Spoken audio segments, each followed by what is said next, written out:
దేవుని పరిశుద్ధ నామమునకు మహిమ కలుగును గాక. ఆమెన్. దేవుని యొక్క మహాకృపను బట్టి మనకు అనుగ్రహించబడిన ఈ సమయాన్ని బట్టి దేవాది దేవునికి ఎంతగానో కృతజ్ఞతాస్తుతులు చెల్లిస్తూ ఉన్నాను. ఈ పరిశుద్ధ దినమున ఈ ఉదయకాల సమయంలో ఆయనను ఆరాధించడానికి దేవుడు మనకిచ్చిన ఈ గొప్ప భాగ్యమును బట్టి దేవునికి ఎంతగానో మహిమ చెల్లించాల్సిన వారమై ఉన్నాం. ప్రభునందు ప్రియమైన వారలారా, ప్రార్థన చేసుకొని ఈ యొక్క ఆరాధనను ప్రారంభించుకుందాం. పరిశుద్ధుడు ఒక దేవా, కృప కలిగిన తండ్రి, గడిచిన కాలమంతయు మీ ఉచితమైన ప్రేమ చేత కృప చేత మమ్మలను సంరక్షించి దీవించి నడిపించుచున్న విధానం బట్టి వందనాలు చెల్లిస్తున్నాం. మీరు మాకు అనుగ్రహించిన రక్షణను బట్టి వందనాలు ప్రభువా. ఇంకనూ రక్షించబడని అనేకులు ఉన్నారు తండ్రి, ప్రతి ఒక్కరికి సహాయం దయచేయమని, నశించుచున్న ఆత్మలను రక్షించమని ప్రార్థిస్తూ ఉన్నాం. ఈ ఉదయకాల సమయంలో ఈ ఆరాధన అంతట్లో మీరు మాకు తోడైండి నడిపించున్నందుకే వందనాలు చెల్లిస్తూ ఉన్నాం. మీరు ఆత్మ గనుక మిమ్మల్ని ఆరాధించువారు ఆత్మతోనూ సత్యముతోనూ ఆరాధింపబలెనని నీ వాక్యము ద్వారా మాకు తెలియజేసి ఉన్నారు. నీ ఆత్మాభిషేకం మాపై ఉంచుమని ప్రభువా, నీ కృప చేత మమ్మల్ని బలపరిచి నీ పరిశుద్ధనామం మహింపరచబడినట్లు మేమందరము దీవించబడినట్లుగా సహాయం చేయమని యేసుక్రీస్తు పరిశుద్ధనామం అడుగుచున్నాము తండ్రి. ఆమెన్. ఒక కీర్తన పాడుకుందాం. యెహోవా నా బలమా, యథార్థమైనది నీ నామం అనేటువంటి ఈ యొక్క కీర్తనలో 4 చరణాలు పాడుకుందాం. యెహోవా నా బలమా, యథార్థమైనది నీ మార్గం, పరిపూర్ణమైనది నీ మార్గం. యెహోవా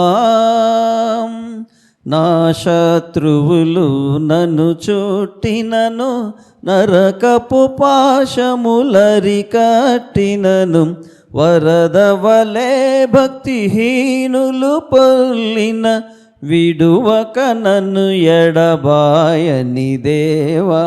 యెహోవా నా బలమా, యథార్థమైనది నీ మార్గం, పరిపూర్ణమైనది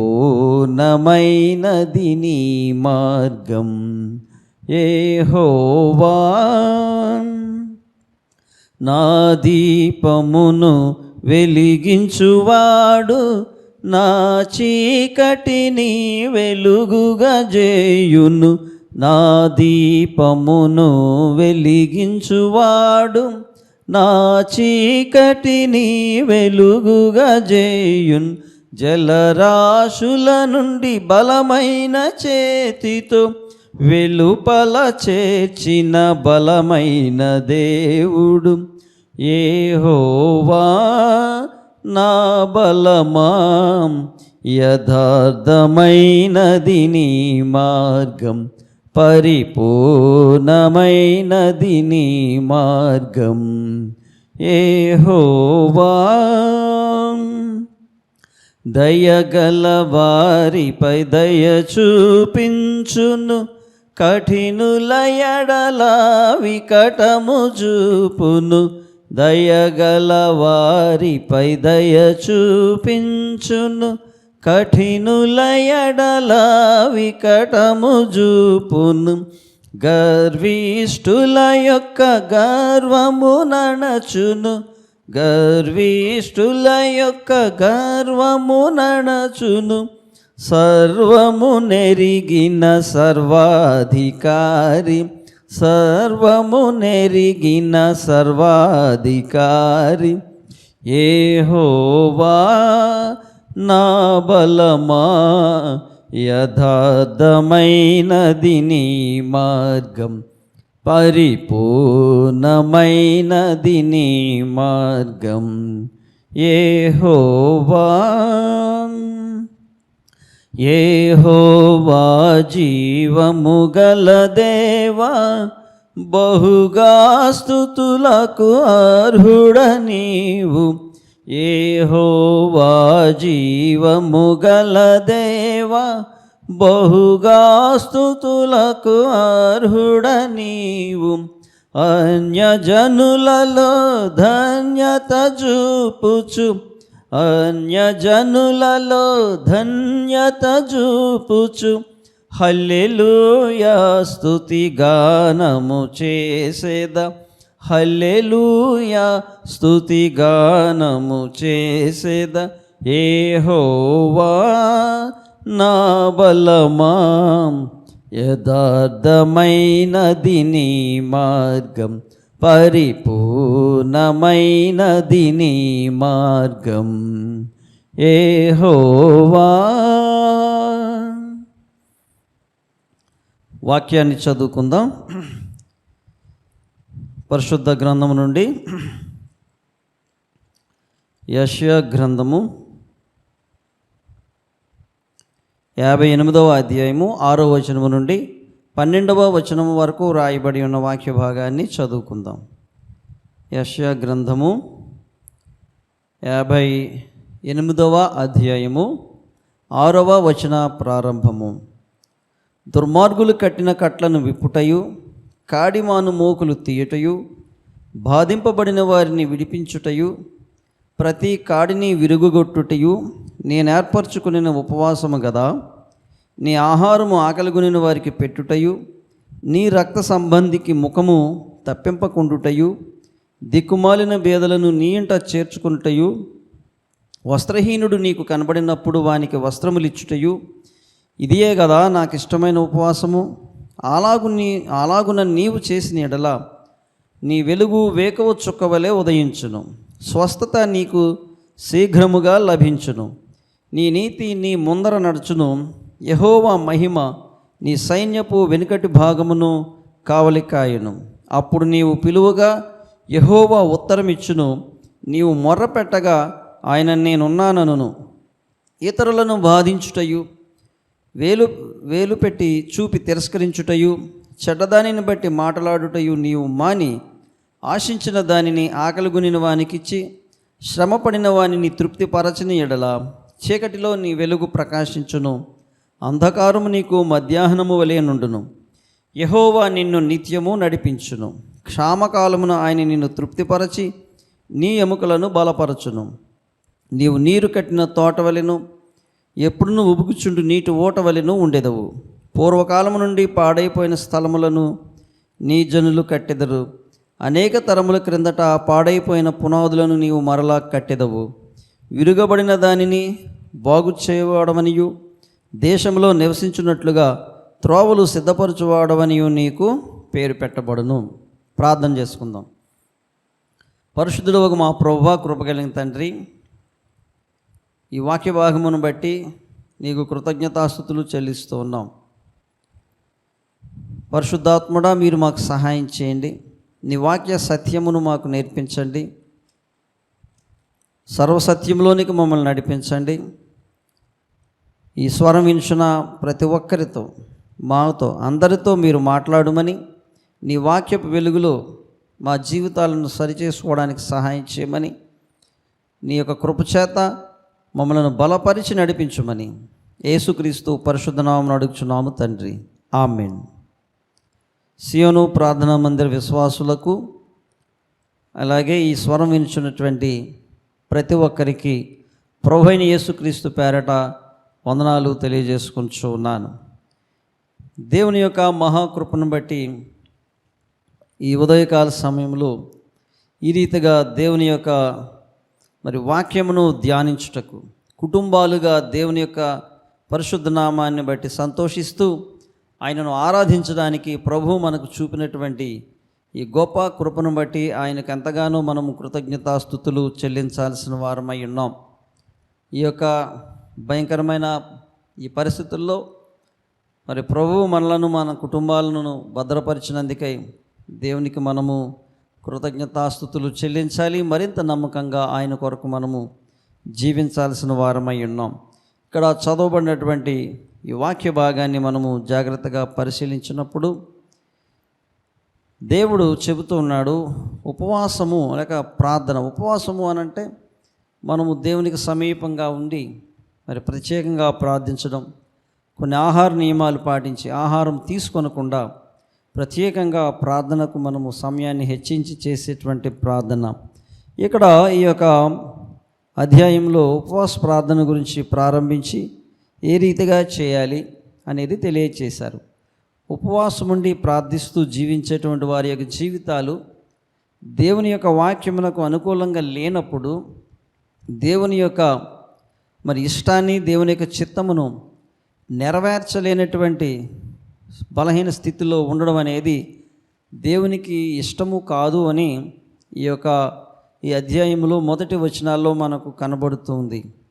కాబట్టి ఇటువంటి ఉపవాసము నాకు అనుకూలము కాదు అనేటువంటి విషయాన్ని చెబుతూ, ఏ రీతిగా ఉపవాసం ఉంటే దేవునికి ఇష్టమో ఆ దేవుని యొక్క కట్టడలను, దేవుని యొక్క ఆజ్ఞలను, నియమాలను అనుసరించేటువంటి బిడ్డలు, మరి ముఖ్యం అంటే దేవుని యొక్క వాక్యాన్ని అనుసరించేటువంటి వారి జీవితాలు ఏ రీతిగా దీవించబడతాయి అనేవి మనం చదువుకున్నటువంటి వచనాలను గమనించినప్పుడు మనకు అర్థమవుతుంది. క్లుప్తంగా ఈ విషయాలను మనము జ్ఞాపకం చేసుకుందాం. ప్రభువైన యేసుక్రీస్తు వారు ఈ ఉపవాసం గురించి, అలాగే ఈ ప్రార్థన గురించి మాట్లాడుతూ మత్తయి సువార్త 6వ అధ్యాయము 16వ వచనంలో ఏమని చెప్పారో ఒకసారి జ్ఞాపకం చేసుకుంటే, ఈ వాక్య భాగంలో ఏమైనా వ్రాయబడిందో మనం చూస్తే, మత్తయి సువార్త 6వ అధ్యాయము 16వ వచనము, మీరు ఉపవాసము చేయనప్పుడు వేషధారుల వలె దుఃఖముఖులై ఉండకుడి, తాము ఉపవాసము చేయుచున్నట్టు మనుషులకు కనబడవలెనని వారు తమ ముఖములను వికారం చేసుకుందురు, వారు తమ ఫలము పొంది ఉన్నారని నిశ్చయముగా మీతో చెప్పుచున్నాను. అంటే ఉపవాసము చేయనప్పుడు అంటే వేషధారుల దుఃఖముఖులై ఉండకూడదు అని అంటున్నాడు. మనుషులకు కనబడాలని మనము ఉపవాసం ఉండకూడదు అని ఇక్కడ వాక్యం తెలియజేస్తుంది. ఉపవాసమే కాదు, మనుషులకు కనబడాలని మనము వేషధారణతో జీవించకూడదు. ఇక్కడ చూడండి, అందుకే ఏమంటాడంటే తర్వాత 17వ వచనంలో రాయబడిన వాక్యాన్ని జ్ఞాపకం చేసుకుంటే ఇక్కడ ఏమని చెప్పబడింది అనగా, ఉపవాసం చేయుచున్నట్టు మనుషులకు కనబడవలనని కాక రహస్యమందున నీ తండ్రికే కనబడవలనని నీవు ఉపవాసం చేయనప్పుడు నీ తల అంటుకొని నీ ముఖము కడుగుకొనుము, అప్పుడు రహస్యమందు చూచుచున్న నీ తండ్రి నీకు ప్రతిఫలం ఇచ్చును. కాబట్టి దేవునికి మనము మొరపెట్టేటువంటి వారంగా ఉండాలి. ఇతరులకు కనబడవలనని వేషధారణ అనేది మన జీవితంలో ఉండకూడదని ఇక్కడ వాక్యం ద్వారా మనం గ్రహించుచున్నాం. మరి ఒక విషయాన్ని ఏ రీతిగా ప్రార్థిస్తే ప్రభువుకి ఇష్టం లేదా దాన్ని అంగీకరిస్తాడు అనేది మనకు లూకా సువార్త 18వ అధ్యాయంలో ప్రభువైన యేసుక్రీస్తు వారి ద్వారా మనకు తెలియచేయబడిన ఒక విషయాన్ని మనము జ్ఞాపకం చేసుకుందాం. లూకా సువార్త 18వ అధ్యాయము 9వ వచనము నుండి వ్రాయబడి ఉన్న కొన్ని మాటలు. అక్కడ ప్రార్థన చేయడానికి 2 వ్యక్తులు వెళ్ళారు. తామే నీతిమంతులమని తమ్ము నమ్ముకొని ఇతరులను తృణీకరించు కొందరితో ఆయన ఈ ఉపమానము చెప్పెను. ప్రార్థన చేయడానికి 2 మనుషులు దేవాలయంలోనికి వెళ్ళారు. వారిలో ఒకడు పరిసయుడు, ఒకడు సుంకరి అని వ్రాయబడి ఉంది. పరిసయుడు అయితే నిలబడి, దేవా, నేను చోరులను, అన్యాయస్తులను, వ్యభిచారులునైన ఇతర మనుషుల వలెనైనను ఈ సుంకరి వలెనైనను ఉండనందుకు నీకు కృతజ్ఞతాస్తుతులు చెల్లిస్తూ ఉన్నాను అంటున్నాడు. ఇక్కడ ఏం కనబడుతుంది? ఇతని యొక్క మాటల్లో అతిశయము, గర్వము, లేక ఇతరులను తక్కువ చేసి మాట్లాడడం, ఇతరుల కంటే తను తాను హెచ్చించుకోవడం. చోరులు అంటే దొంగలు, అన్యాయస్తులు, వ్యభిచారులు, ఇతర మనుషుల వలె కాదు, కనీసం ఈ సుంకర వలె కూడా కాకుండా నేను అలా ఉండనందుకు నీకు కృతజ్ఞతాస్తుతులు చెల్లించునంటే అతని మాటల్లో చాలా అతిశయం. ఒక విషయాన్ని గమనిస్తే ప్రభువైన యేసుక్రీస్తు వారు చెప్పబడిన మాట లేక వాక్యంలో వ్రాయబడిన విషయం యోహాను సువార్త 2వ అధ్యాయం చూద్దాం. ఒక్కసారి విషయాన్ని జ్ఞాపకం చేసుకుంటే 2వ అధ్యాయం యోహాను సువార్త 2వ అధ్యాయము 24వ వచనంలో వ్రాయబడిన మాట, ఆయన మనుషుని ఆంతర్యమును ఎరిగినవాడు గనుక ఎవడునూ మనుషుని గూర్చి ఆయనకు సాక్ష్యం ఇయ్యనక్కర్లేదు అంటాడు. కాబట్టి ఈ పరిసయుని యొక్క ఆంతర్యము దేవునికి తెలుసు. కాబట్టి తాను దేవునికి హెచ్చించుకుంటూ చెప్పడం, ఇతరులను తృణీకరించి మాట్లాడడం అనేది దేవుని చిత్తము కాదు. అందుకే మొదట్లోనే 9వ వచనంలో చెప్పబడింది, తామే నీతిమంతులం అనుకుని తమ్ము నమ్ముకొని ఇతరులను తృణీకరించే వారితో ఈ ఉపమానం చెప్పబడింది. రెండవ వాడైతే సుంకరి చేసినటువంటి ప్రార్థన ఏమని చేశారు అని అంటే, అతను తర్వాత చూడండి, ఈ పరిసైడ్ చేసిన ప్రార్థన ఇంకా ఉంది. 12వ వచనం, వారమునకు 2 మార్లు ఉపవాసం చేయొచ్చు, నా సంపాదన అంతట్లో 10వ వంతు చెల్లించుచున్నానని తనలో తాను ప్రార్థించుచుండెను. అయితే సుంకరి దూరంగా నిలబడి ఆకాశం వైపు కన్నులెత్తి చూస్తూ, మరి అంటే దేవుని వైపు చూడడానికైనా ధైర్యం చాలక రొమ్ము కొట్టుకొని దేవా పాపినైనా నన్ను కరుణించమని ప్రార్థన చేశాడు. అతడు నీతిమంతుడుగా తీర్చబడి ఇంటికి వెళ్ళెను అని ఇక్కడ వాక్యంలో రాయబడి ఉన్నది. కాబట్టి ప్రభునందు ప్రియమైన వారులారా, మనం చేసేటువంటి ప్రార్థనలు కానివ్వండి, మన యొక్క భక్తి జీవితం కానివ్వండి, ఏదైనాను ఇతరుల దగ్గర కనపరుచుకోవాలని వేషధారణతో చేయకూడదు. రెండవది, ఇతరులను తృణీకరించకూడదు అనేది ఇక్కడ సత్యం. కాబట్టి మనలో అటువంటి స్వభావం ఉండకూడదు. ఇతరుల కంటే నేను గొప్పవాడను అనేటువంటి భావం ఉండొచ్చు, కానీ నేను మంచివాడిని గొప్పవాడిని అనుకోవచ్చు, కానీ ఇతరులను తృణీకరించడం అనేది దేవునికి ఇష్టము కాదు. చూడండి, తర్వాత విషయాలు మనం జ్ఞాపకం చేసుకుంటే, ఇక్కడ మనం చదువుకున్నటువంటి యెషయా గ్రంథం 58వ అధ్యాయం 6 నుండి 12 వచనాలు మనం ధ్యానిస్తే, మరి ఉపవాసం ఎలా చేయమని ఇక్కడ చెబుతున్నాడు అని అంటే, మరి వ్యక్తి జీవితంలో పశ్చాత్తాపం అనేది, అలాగే న్యాయంగా జీవించాలి అని అనుకోవడం, లేక దేవుని యొక్క ఆజ్ఞలు అనగా ఆయన యొక్క కట్టడలు, ఆయన యొక్క వాక్యాన్ని బట్టి మనము జీవించడం, అలాగే పేదలు, నిస్సహాయులు, బలహీనులు మరి మొదలగు వారిని గురించి వాక్యంలో చెప్పబడినటువంటి విషయాలను అనుసరించడం అనేది చాలా ప్రాముఖ్యమైనటువంటి విషయం. అందుకే ఇక్కడ ఏమంటాడంటే, ఏమని వ్రాయబడి ఉంది అనగా, దుర్మార్గులు కట్టిన కట్లను విప్పుటయు. 6వ వచనం చూద్దాం. కాడిమాను మోకులు తీయుటయు, బాధింపబడిన వారిని విడిపించుటయు, ప్రతి కాడిని విరగొట్టుటయు నేను ఏర్పరచుకున్న ఉపవాసము కదా అని అంటాడు. కాబట్టి బంధించబడిన వారు, శ్రమపడుచున్న వారిని, అలాగే మరి బాధల్లో ఉన్నటువంటి వారి వీరి పట్ల మరి మనం నిర్వహించాల్సిన విషయాలు ఇక్కడ తెలియచేయబడ్డాయి. అలాగే 7వ వచనంలో వ్రాయబడిన మాటలు జ్ఞాపకం చేసుకుంటే, నీ ఆహారము ఆకలి కొనిన వారికి పెట్టుటయు, నీ రక్త సంబంధికి ముఖము తప్పింపకుండుటయు అని అంటాడు.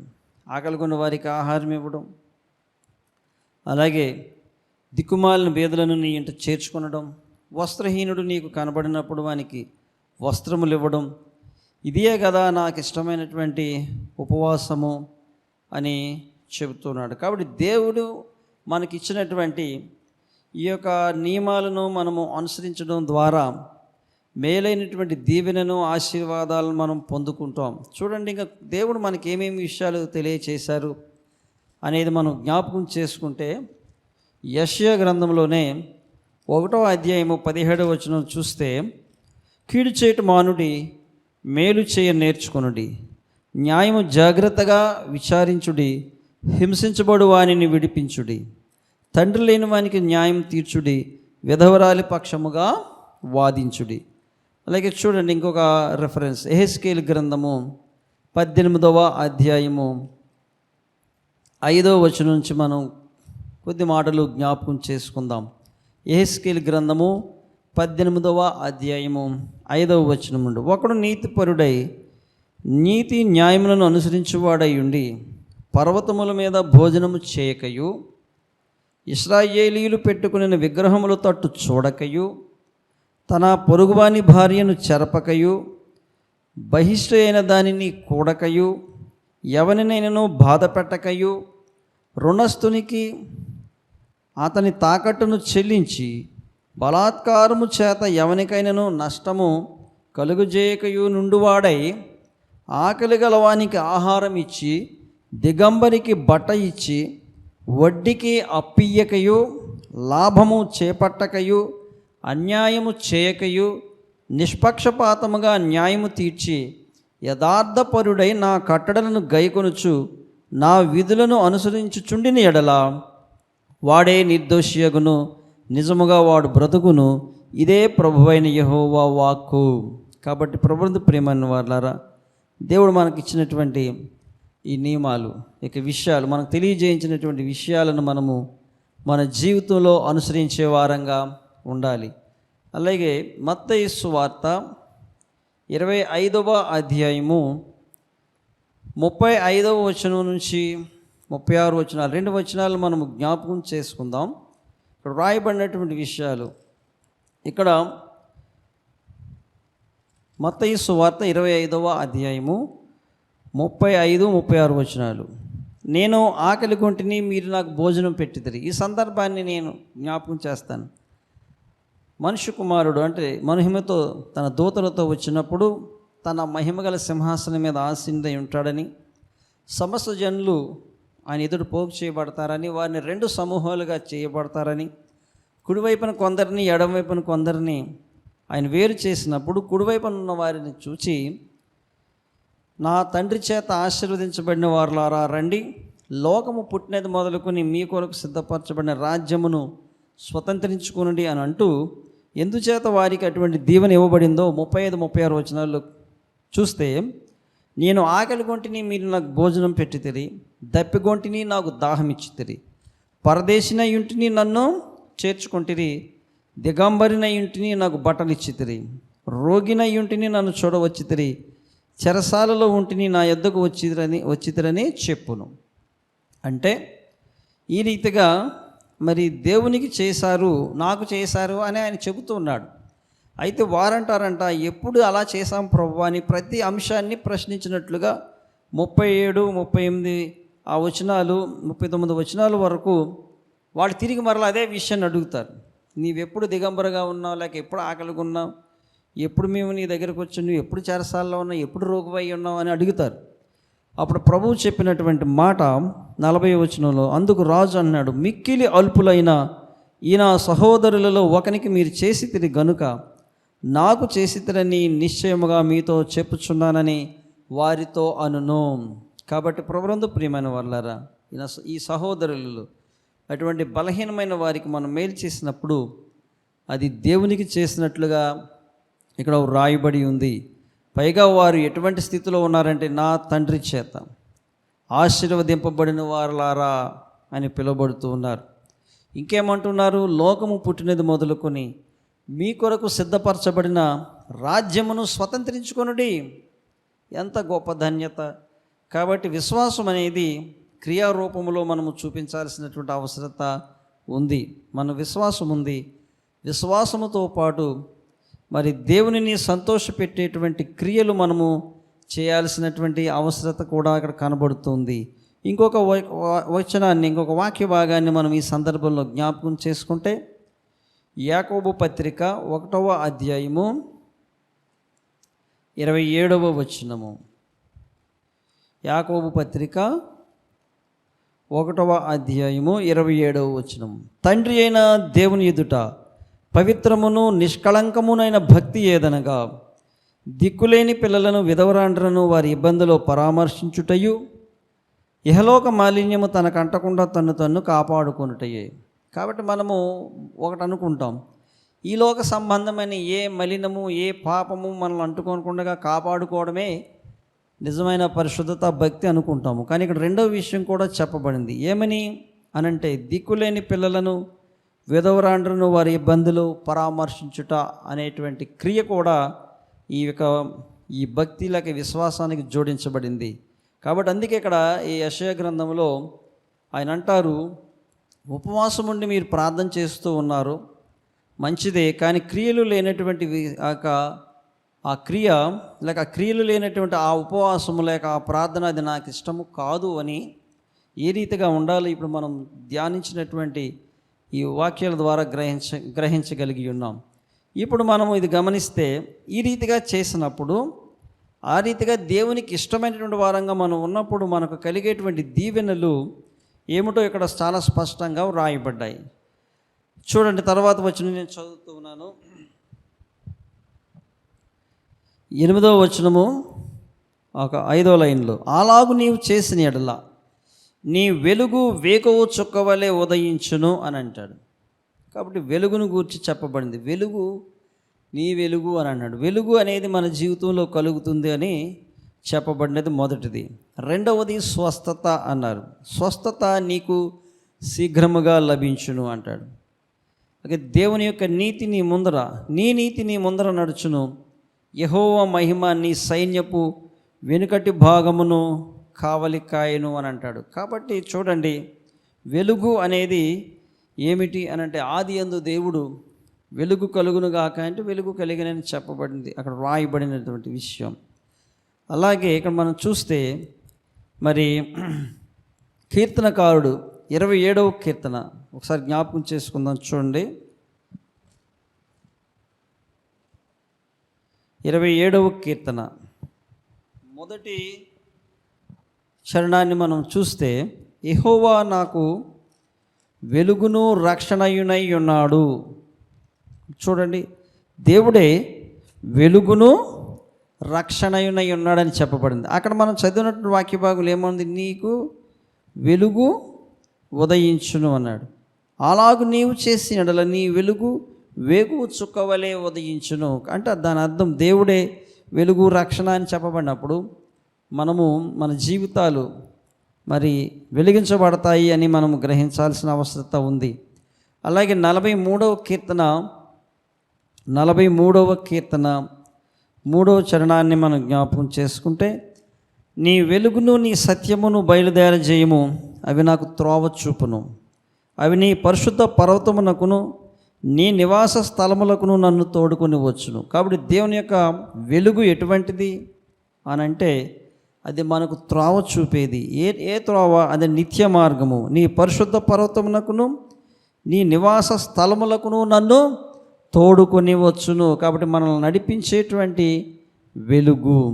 కాబట్టి ప్రభునందు ప్రియమైన వారులారా, 97వ కీర్తన 11వ చరణంలో ఉన్నటువంటి విషయాన్ని కూడా మనం, ఆ వాక్య భాగాన్ని కూడా మనం చదువుకుంటే, 97వ కీర్తన 11వ చరణం, నీతిమంతుల కొరకు వెలుగును యథార్థ హృదయుల కొరకు ఆనందమును విత్తబడి ఉన్నవి అని అంటాడు. కాబట్టి విత్తబడి ఉన్నవి అని అంటే అవి ఫలించినప్పుడు వాటి పంట కోస్తాం కదా. విత్తబడిందంటే ఏదైనా భూమిలో విత్తినప్పుడు అది ఎదిగి ఫలించినప్పుడు విత్తిన దానికంటే రెట్టింపు, చాలా రెట్లు విస్తారమైన దానిని మనం కూర్చుకుంటాం కదా. కాబట్టి నీతిమంతుల కొరకు వెలుగు విత్తబడి ఉంది అని అంటున్నాడు. కాబట్టి అటువంటి వెలుగు మన జీవితంలో మనకు మరి దేవుడే అనుగ్రహిస్తాడు. ఇంతకీ మనం గమనిస్తే వెలుగు గురించి చెప్పబడినటువంటి ఇంకొద్ది వచనాలు మనం జ్ఞాపకం చేసుకుందాం. 118వ కీర్తన 27వ చరణంలో, యెహోవాయే దేవుడు, ఆయన మనకు వెలుగును అనుగ్రహించి ఉన్నాడు అని అంటున్నాడు. కాబట్టి ఆయనే మనకు వెలుగును అనుగ్రహించాడు. 119వ కీర్తన 105వ చరణం, 119 కీర్తన 105వ చరణాన్ని జ్ఞాపకం చేసుకుంటే, నీ వాక్యము నా పాదములకు దీపమును నా త్రోవకు వెలుగునయ్యున్నది. కాబట్టి దేవుని యొక్క వాక్యం ఎటువంటిది అని అంటే, మన పాదములకు దీపము, మన త్రోవకు వెలుగు. అంటే దేవుని యొక్క వాక్యము వెలుగు ఎటువంటిది అని అంటే, మనలను నడిపించేది. ప్రతి అడుగు ఏ రీతిగా వేయాలో మనకు చూపించేది. కాబట్టి ప్రభునందు ప్రియమైన వారులారా, ఈ 119వ కీర్తనలోనే 130వ చరణంలో రాయబడినటువంటి ఈ మాటలు, నీ వాక్యములు వెల్లడి అగుడు తోడనే వెలుగు కలుగును, అవి తెలివి లేని వారికి తెలివి కలిగించును. కాబట్టి దేవుని యొక్క వాక్యము మరి మన దగ్గరకు వచ్చినప్పుడు దేవుని యొక్క వాక్యము ద్వారా మనకు వెలుగు కలుగుతుంది అని చెప్పబడింది. దేవుని యొక్క వాక్యము మనకు వెలిగిచ్చేది. కాబట్టి ప్రభునందు ప్రియమైన వారులారా, చూడండి, యోహాను సువార్త 1వ అధ్యాయంలో రాయబడిన మాట, ఆది యందు వాక్యం ఉండెను, వాక్యము దేవుని యొద్ద ఉండెను, వాక్యము దేవుడై ఉండెను. కాబట్టి ప్రభువైన యేసుక్రీస్తు ఈ లోకమునకు పంపించబడినటువంటి యేసుక్రీస్తు ద్వారా మనకు వెలుగు కలుగుతుంది. ఆయనలో జీవము ఉండెను, ఆ జీవము మనుషులకు వెలుగై ఉండెను. 9వ వచనం చూద్దాం. నిజమైన వెలుగు ఉండెను, అది లోకంలోనికి వచ్చుచు ప్రతి మనుషుని వెలిగించుచున్నది. కాబట్టి మన జీవితాలను వెలిగించేది. ఎప్పుడైతే మనము ఆ వాక్యాన్ని అనుసరిస్తామో, ఆ వాక్య ప్రకారంగా మన జీవితాన్ని వెలిగించేటువంటి దేవుడు. కాబట్టి మనలను మనలో ఉన్నటువంటి చీకటి అంతటిని తొలగించి వెలుగుగా మార్చేటువంటి వాడు. యోహాను సువార్త 8:12 నేను ఈ లోకమునకు వెలుగై ఉన్నాను అని ప్రకటించిన ప్రభుని క్రీస్తు ద్వారా మరి క్రీస్తు మన జీవితాలను వెలిగించినప్పుడు మనలో ఉన్నటువంటి చీకటి అయిన పాపము నుంచి విమోచించబడి వెలుగు సంబంధులుగా మనము మారుతాం. రెండో విషయాన్ని మనం ధ్యానించుదాం. చూడండి, మనం చదువుకున్నటువంటి వాక్య భాగంలో స్వస్థత నీకు శీఘ్రముగా లభించును అన్నాడు. దేనికి స్వస్థత? లోక సంబంధంగా లేక శరీర సంబంధంగా మన శరీరంలో ఏ భాగానికి అనారోగ్యం కలిగిన వైద్యులు ఉన్నారు కదా. ప్రతిదానికి దేవుడిచ్చిన జ్ఞానం అది. దేవుడే ఆ రీతిగా మరి గొప్ప జ్ఞానాన్ని మానవునిలో ఉంచి మరి మానవుడు ప్రతిదానికి ప్రతి వ్యాధికి మరి మెడిసిన్ అలా మందును కనుగొన్నటువంటి జ్ఞానాన్ని దేవుడిచ్చాడు. కానీ ఒక విషయాన్ని జ్ఞాపకం చేసుకుంటే ఇర్మియా గ్రంథంలో 17వ అధ్యాయము 9వ వచనంలో మనం జ్ఞాపకం చేసుకుంటే, హృదయము అన్నిటికంటే మోసకరమైనది, అది ఘోరమైన వ్యాధి కలది, దాని గ్రహింపగలవాడెవడు. హృదయానికి గురించి చెప్పబడిన మాట అది మోసకరమైందంట, ఘోరమైన వ్యాధి కలిగి ఉందంటండి. కాబట్టి హృదయంలో ఏమేమి ఉంటాయో చాలా విషయాలు మనకి సువార్తలో వ్రాయబడి ఉన్నాయి. మన హృదయంలో నుండి బయటకు వచ్చేవి మనల్ని అపవిత్రపరుస్తూ ఉన్నాయని కూడా వ్రాయబడి ఉంది. దొంగతనము, మోసము, వ్యభిచారము, అసూయ, ద్వేషము, జారత్వము, లోభము, మత్సరము, ప్రతి అది అక్రమము, అవిధేయత, ఇవన్నీ కూడా హృదయంలోనే ఉంటాయి. కాబట్టి ఇది ఘోరమైన వ్యాధి కలది. దీని వ్యాధిని గ్రహించగలిగిన వాడెవరు? స్వస్థపరచగలిగిన వాడెవరు? మనం ఆలోచన చేస్తే ప్రభువైన యేసుక్రీస్తు పొందిన గాయముల చేత మనకు స్వస్థత కలుగుచున్నదని 53వ అధ్యాయం యెషయా గ్రంథం 53వ అధ్యాయంలో వ్రాయబడి ఉంది. ఎందుకు ఆయన గాయపరచబడ్డాడు అనంటే మనందరి దోషములు, మనందరి పాపములు ఆయన మీద మోపబడ్డాయి. అతడు నిశ్చయముగా మన రోగములను భరించాడు, మన వ్యసనములను వహించాడు, మన అతిక్రమ క్రియలను బట్టి అతడు గాయపరచబడిన 5వ వచనం చూడండి, యెషయా గ్రంథం 53:5. మన అతిక్రమ క్రియలను బట్టి అతడు గాయపరచబడిను, మన దోషములను బట్టి నలుగుగొట్టబడిను, అతడు పొందిన దెబ్బల చేత మనకు స్వస్థత కలుగుచున్నది. ఎందుకు ఆ రీతిగా ఆయన నలుగుగొట్టబడ్డాడు? ఎందుకు గాయపరచబడ్డాడు? మన రోగములు ఎందుకు భరించాడు అని అంటే 6వ వచనం చివరి లైన్లో, యెహోవా మన అందరి దోషమును అతని మీద మోపెను. కాబట్టి మన యొక్క హృదయానికి నుంచి వచ్చినటువంటి, మన హృదయంలో నుంచి కలిగినటువంటి ఈ యొక్క అపవిత్రత, పాపము, ఈ హృదయానికి ఉన్నటువంటి వ్యాధిని స్వస్థపరచడానికి ప్రభు నలగొట్టబడ్డాడు. కాబట్టి ఆయన పొందిన దెబ్బల చేత మనకు స్వస్థత కలుగుచున్నది. అపరాధ పరిహారార్థ బలిగా మనలను నిర్దోషులనుగా చేయడానికి, నిష్కళంకులనుగా చేయడానికి, మన యొక్క పాపము నిమిత్తమై ఆయన ఆ యొక్క శ్రమను, శిక్షను అనుభవించి మనలను ఈ రీతిగా మరి స్వస్థపరిచినటువంటి దేవుడు, మన హృదయానికి స్వస్థత కలుగజేసినటువంటి దేవుడు. అలాగే దేవుని యొక్క వాక్యం ఏం సెలవిస్తూ ఉంది అని అంటే, ఒకరికొరకు ఒకరు ప్రార్థన చేయడం ద్వారా మనము స్వస్థత పొందుతామని యాకోబు పత్రిక 1వ అధ్యాయం 16వ వచనంలో చెప్పబడింది. అలాగే పేతురు రాసిన మొదటి పత్రిక 2వ అధ్యాయం 24వ వచనాన్ని ఒకసారి మనం జ్ఞాపకం చేసుకుంటే, పేతురు రాసిన మొదటి పత్రిక 2వ అధ్యాయము 24వ వచనము, మన పాపముల విషయమై చనిపోయి నీతి విషయమై జీవించున్నట్లు ఆయన తానే తన శరీరమందు మన పాపములను మ్రాను మీద మోసికొనెను, ఆయన పొందిన గాయముల చేత మీరు స్వస్థత నొందితిరి. కాబట్టి ప్రభువునందు ప్రియమైన వారలారా, మన పాపముల విషయమై మనం చనిపోయిన వారముగా, నీతి విషయం మనము జీవించే వారంగా ఉండునట్లుగా ఆయన తానే తన శరీరమందు మన పాపములను అలా మన మీద మోసుకున్నాడంట. ఆ పాప భారాన్ని ఆయన భరించాడు. ఆయన పొందిన దెబ్బల చేత, గాయముల చేత మనకు స్వస్థత కలిగిందని చాలా స్పష్టంగా ఇక్కడ వ్రాయబడి ఉంది. కాబట్టి ఇటు రీతిగా మనము దేవుడు అనుగ్రహించినటువంటి స్వస్థతను పొందుకుంటాం. కాబట్టి నేను మరలా చదువుతున్నాను చూడండి. దేవుని యొక్క వాక్యాన్ని మనం అనుసరించినప్పుడు మనకు కలిగేటువంటి దీవెన, అలాగూ నీవు చేసిన ఎడల అంటే పై ఇందాక మనం ధ్యానించినట్లుగా ఏ రీతిగా ఉండాలో మనం ధ్యానించాం. అలా చేసిన ఎడల నీ వెలుగు వేకువ చుక్కవలే ఉదయించును, స్వస్థత నీకు శీఘ్రముగా లభించును, నీ నీతి నీ ముందర నడుచును, యెహోవా మహిమ నీ సైన్యపు వెనుకటి భాగమును కావలి కాయును. కాబట్టి దేవుని యొక్క మహిమ ఎటువంటిది అని అంటే మనలను వెనుకటి భాగాన్ని కావలి కాయడం అంటే ముందేం జరుగుతుందో మనకు తెలుసు, వెనకేం జరుగుతుందో మనం చూడలేము. అలాగే ప్రస్తుత వర్తమానాన్ని మనం చూడగలం కానీ భవిష్యత్తులో జరగబోయే సంభవించేదాన్ని మనం ఎరుగము.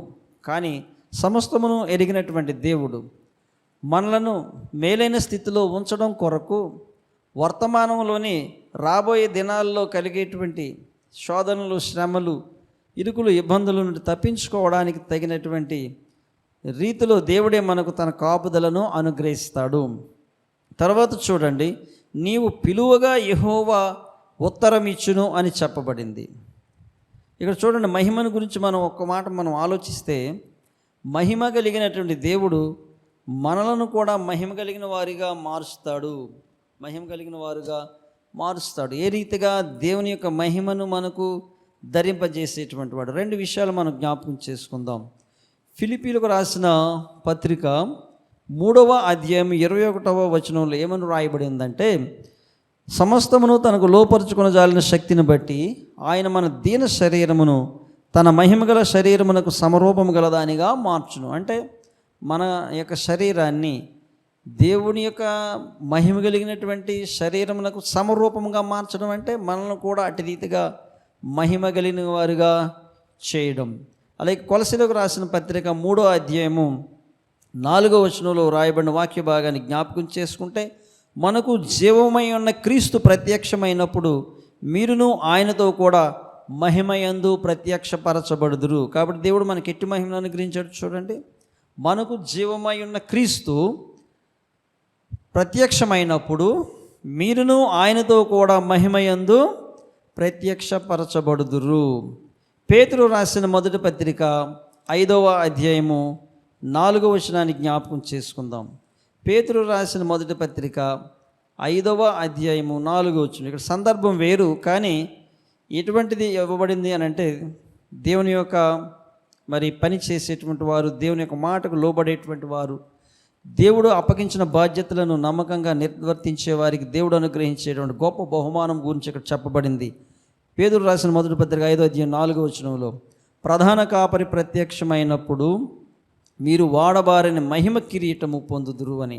కాబట్టి దేవుడే తన మహిమను మనకి ఇచ్చేటువంటి వాడు. అందుకే ఇక్కడ ఏమని చెప్పబడింది, యెహోవా మహిమ నీ సైన్యపు వెనుపటి భాగమును కావలి కాయును. అప్పుడు నీవు పిలువగా యెహోవా ఉత్తరం ఇచ్చును. పిలిస్తే ఆయన జవాబిస్తాడంట. నీవు మొర్రపెట్టగా ఆయన నేనున్నానను. చూసారు, ఆయన ఏమంటాడు, నీవు మొర్రపెట్టగా ఆయన నేనున్నానను. ఇతరులను బాధించుటయు, వ్రేలు పెట్టి చూపి తిరస్కరించుటయు, చెడ్డ దానిని బట్టి మాటలాడుటయు నీవు మాని, ఆశించిన దానిని ఆకలిగొని వానికి ఇచ్చి శ్రమపడిన వానిని తృప్తిపరిచిన ఎడల చీకటిలో నీ వెలుగు ప్రకాశించును, అంధకారము నీకు మధ్యాహ్నం వలె నుండును. ఎంత గొప్ప దీవెనకరమైన స్థితి దేవుడు మనకి ఇచ్చాడో చూడండి. చీకటి అంట, ఒకవేళ మనం చీకటి ఆవరించిన స్థితిలో ఉన్న నీ వెలుగు ప్రకాశించును అంటే నువ్వు వెలుగుగానే ఉంటావు. అంతా చీకటిగా ఉన్న నీ జీవితం వెలుగు, అంధకారం నీకు మధ్యాహ్నం వల్లే ఉంటుందంట. ఇశ్రాయేలీలు కూడా అదే జరిగింది కదండి. ఐగుప్తు దేశంలో ఉన్నప్పుడు ఆ దేశమంతా కటికి చీకటి కమ్మింది, కానీ ఇశ్రాయేలీలకు మాత్రం వెలుగే ఉంది. ఐగుప్తీయులందరికీ కలిగేటువంటి రోగాల్లో వాళ్ళు రోగంతో ఉన్నారు, కానీ ఇశ్రాయేలీ జనాంగము ఏ రోగము లేదు. వారి అందరి యొక్క ఇళ్లలో కప్పలు వచ్చాయి ఐగుప్తీయుల ఇళ్లలో, కానీ ఇశ్రాయేలీ యొక్క ఇళ్లలో కప్పలు లేవు. ఐగుప్తీయుల యొక్క ప్రతి ఇంటిలో పశువులు, జంతువులు లేక వారు కలిగినటువంటి ప్రతి దానిలో తొడిచూలు సంతానము చనిపోయారు, మరణించారు. కానీ ఇశ్రాయేలీలు ఎవరూ మరణించలేదు. కాబట్టి అటువంటి ప్రత్యేకత. అందుకే అంటాడు, చీకటిలో నీ వెలుగు ప్రకాశించును, అంధకారము నీకు మధ్యాహ్నం వలె ఉండును. ఒక ప్రత్యేకమైనటువంటి వారిగా దేవుడు మనలను దీవిస్తాడు, నడిపిస్తాడు. యెహోవా నిన్ను నిత్యము నడిపించును, క్షామకాలమున, ఇది చాలా ప్రాముఖ్యమైన మాట, క్షామకాలమున ఆయన నిన్ను తృప్తిపరచి నీ ఎముకలను బలపరచును. నీవు నీరు కట్టిన తోట వలెను, ఎప్పుడు నువ్వు ఉబుకుచుండు నీటి ఓట వలెను ఉండేదు అంటారు. క్షామకాలం అంటే, క్షామము అంటే కరువు. దేశంలో కరువు వచ్చినా కానీ ఎలా ఉంటారంట ఆయన బిడ్డలు? ఆయన నిన్ను తృప్తిపరచి నీ ఎముకలను బలపరచును. కాబట్టి శక్తినిచ్చేటువంటి వాడు, తృప్తినిచ్చేటువంటి వాడు, క్షామము కరువులో కూడా మనలను సమృద్ధిగా పోషించేటువంటి వాడు. నీరు కట్టిన తోట ఎలా ఉంటుందో అటు రీతిగా అంటాం.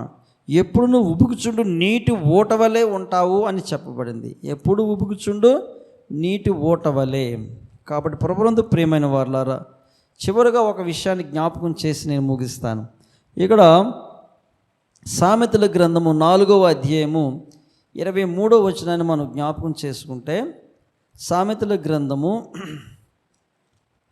4వ అధ్యాయము 23వ వచనంలో హృదయం గురించి చెప్పబడింది. నీ హృదయములో నుండి జీవధారలు బయలుదేరును, కాబట్టి అన్నిటికంటే ముఖ్యముగా నీ హృదయమును భద్రముగా కాపాడుకొనుము అన్నాడు. ఇందాక హృదయం ఎటువంటిదని చెప్పుకున్నాం? ఘోరమైన వ్యాధి గలది అన్నాం.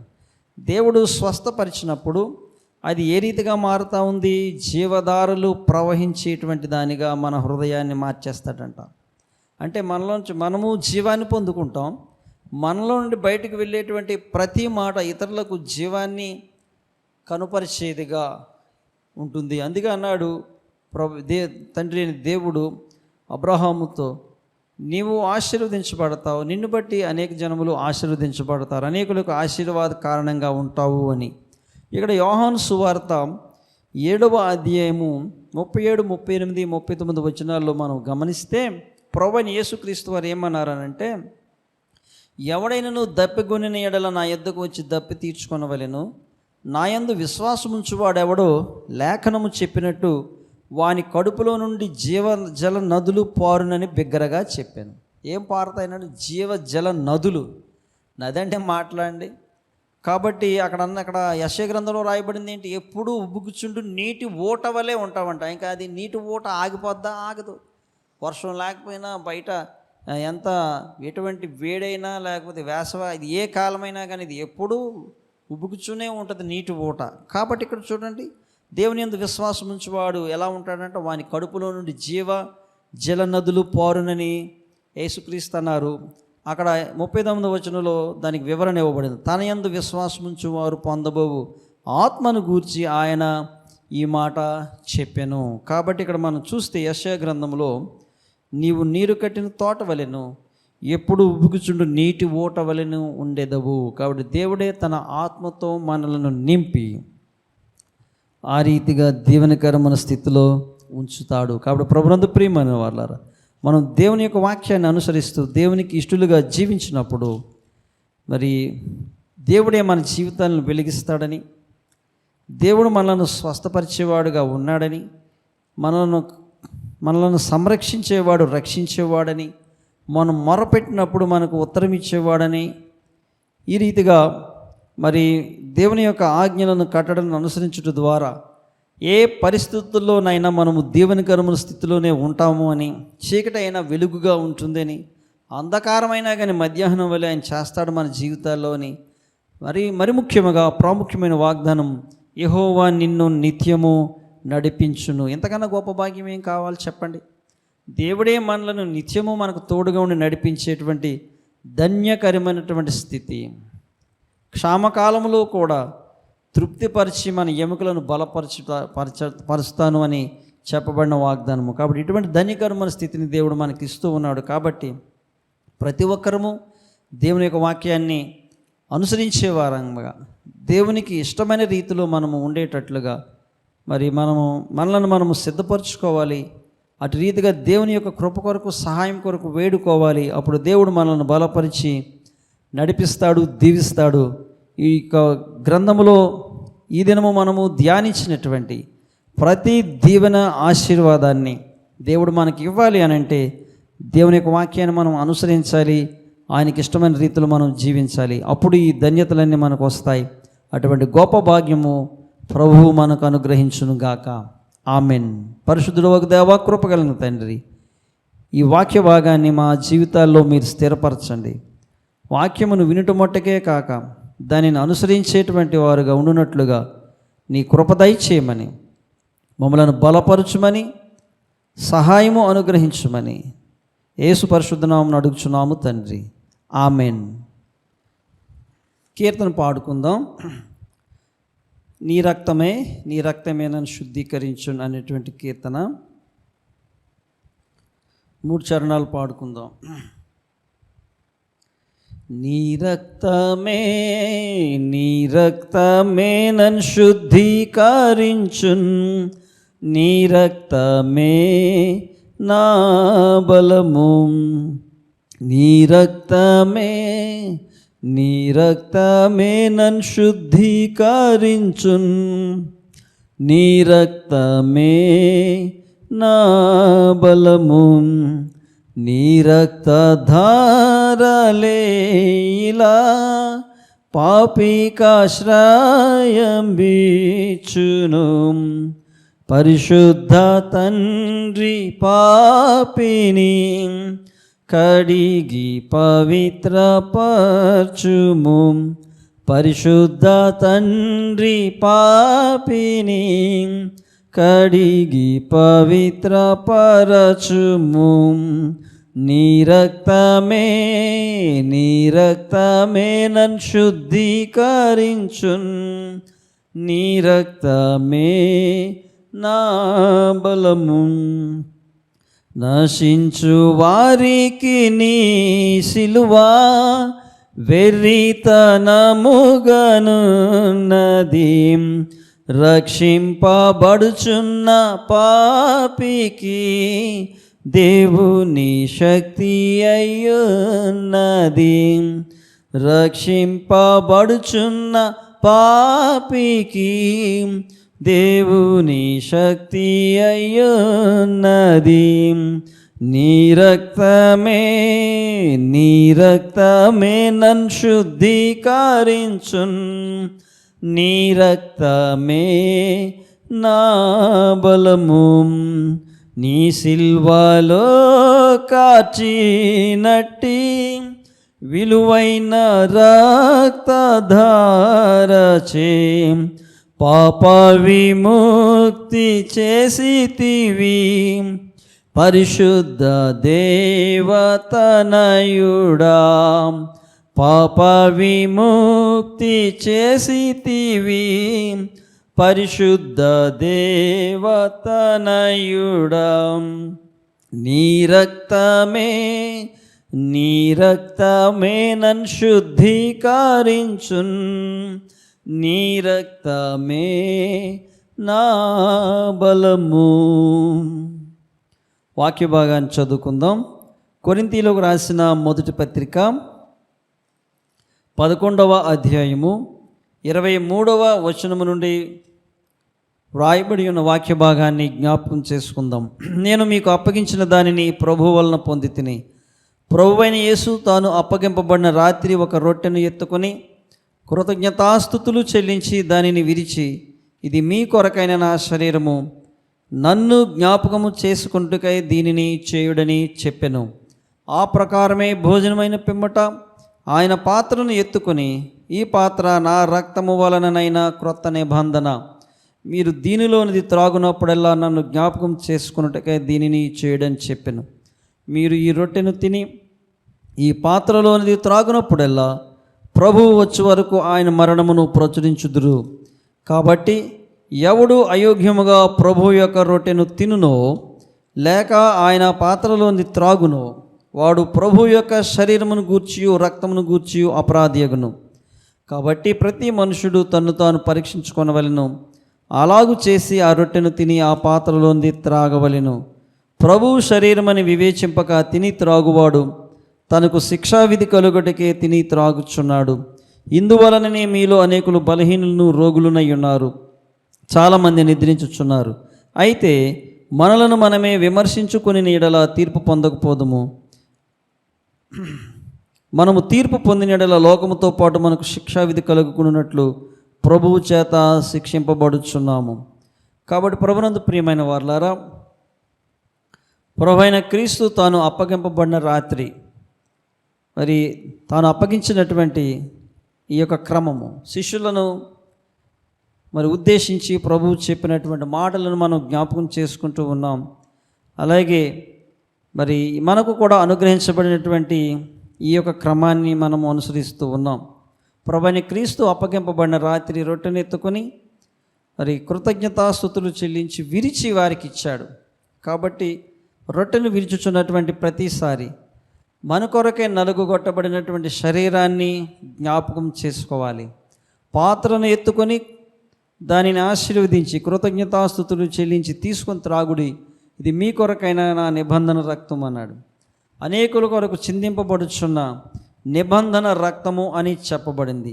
కాబట్టి క్రీస్తు రక్తము ద్వారా, ఆయన శరీరం ద్వారా మనకు కలిగిన రక్షణను బట్టి దేవుని స్తుతిస్తూ, ఆయన చిందించబడిన పరిశుద్ధ రక్తము ద్వారా మనకు ఈ యొక్క పాప క్షమాపణ కలిగింది. కాబట్టి క్రీస్తు శరీర రక్తములను బట్టి మనము కృతజ్ఞతాస్తుతులు చెల్లించి దీని యొక్క పాత్రలోని త్రాగాలి. కాబట్టి అయోగ్యంగా మనం చేయకూడదు అని అంటున్నాడు. కానీ యోగ్యమైనటువంటి జీవితం కలిగిన వారుగా, ప్రభువును ఘనపరిచి మహిమపరిచే వారంగా మనం ఈ లోకంలో జీవించాల్సిన అవసరం ఉంది. ఇలా చేస్తున్న ప్రతిసారి ఆయన మరణాన్ని మనము ప్రచురించే వారంగా ఉండాలి అని కూడా వాక్యం తెలియజేస్తూ ఉంది. కాబట్టి క్రీస్తు మన కొరకే మరణించడం ద్వారా మనం పొందినటువంటి రక్షణ, మన కలిగిన ఈ రక్షణ భాగ్యం ఇతరులు కూడా కలిగి ఉండడానికి మనము సాక్షులుగా జీవించాల్సిన అవసరం కూడా ఉంది. కాబట్టి మనల్ని మనం పరీక్ష చేసుకుందాం. క్రీస్తు శరీర రక్తమును బట్టి కృతజ్ఞతాస్తుతులు చెల్లించుదాం. మీరు సిద్ధపరిచినటువంటి రొట్టెను తీసుకొనండి, కృతజ్ఞతాస్తుతులు చెల్లించి విరిచి దానిని తినండి. అలాగే పాత్రను బట్టి కృతజ్ఞతాస్తుతులు చెల్లించండి. క్రీస్తు రక్తముగా అది దేవుడు మారుస్తాడు కాబట్టి దాన్ని పానం చేయండి. ఈ రీతిగా క్రీస్తు శరీర రక్తములను తీసుకున్నటువంటి మనము ఎల్లప్పుడూ జీవించే వారంగా ఉంటాము అని, అంత్యదినమున లేక పునరుద్ధానమున ప్రభువుతో కూడా ఉంటాము అని, దేవుని యొక్క కృపచేత బలపరచబడిన వారంగా ఉంటామని దేవుని యొక్క వాక్యం ద్వారా మనకు తెలియచేయబడింది. అటువంటి దీవెనకరమైన స్థితి ప్రభువు మనందరికీ అనుగ్రహించునుగాక. ఆమెన్.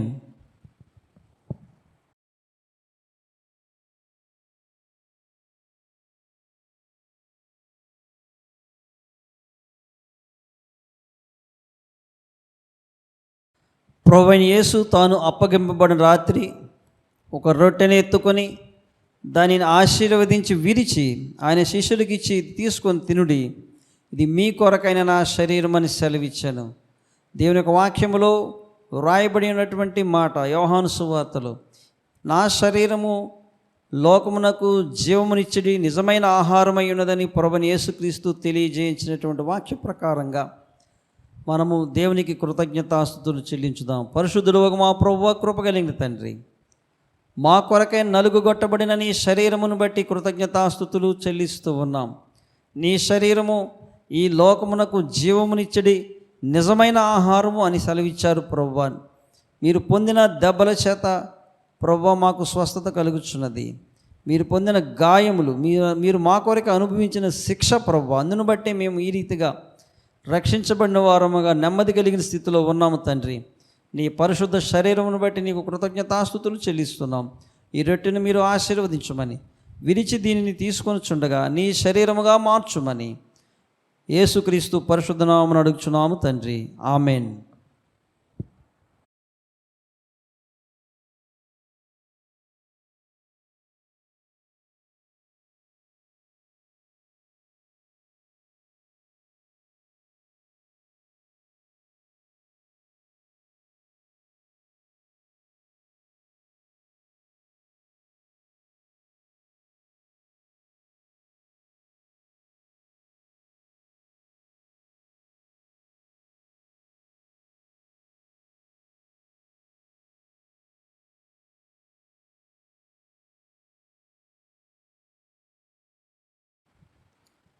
ఆ ప్రకారమే భోజనమైన పిమ్మట ఆయన పాత్రను ఎత్తుకొని కృతజ్ఞతాస్తుతులు చెల్లించే వారికి ఇచ్చి, మీరు తీసుకొని త్రాగుడి, ఇది మీ కొరకైన నా నిబంధన రక్తమని సెలవిచ్చాను. పరిశుద్ధులు ఒక ప్రభువా, కృప కలిగిన తండ్రి, ఈ పాత్రను ఆశీర్వదించండి, నీ రక్తముగా మార్చండి. నీ యొక్క రక్తము ప్రభువా నూతన నిబంధన రక్తం అని చెప్పారు. మొదటి నిబంధన శరీర సంబంధమైన మరణం నుండి తప్పించింది. రెండవ నిబంధన రక్తమైన ప్రభువా నీ రక్తము మమ్మలను నిత్య జీవానికి నడిపించింది. ప్రభువా ఆత్మ సంబంధమైనటువంటి రక్షణ కార్యము మాలో జరిగించి ప్రభువా మమ్మలను పాపము నుండి, శాపము నుండి, మరణము నుండి విమోచించి నీ సొత్తుగా చేయబడినటువంటి ఆ రీతిగా చేయబడడానికి ప్రభువా ఈ రక్తము మా తండ్రి నీ శరీరము వీటి ద్వారా కలిగినటువంటి ఆధిక్యతలు అన్నిటిని బట్టి కృతజ్ఞతాస్తుతులు చెల్లిస్తూ యేసు పరిశుద్ధ నామములో ప్రార్థించున్నాము తండ్రి. ఆమేన్.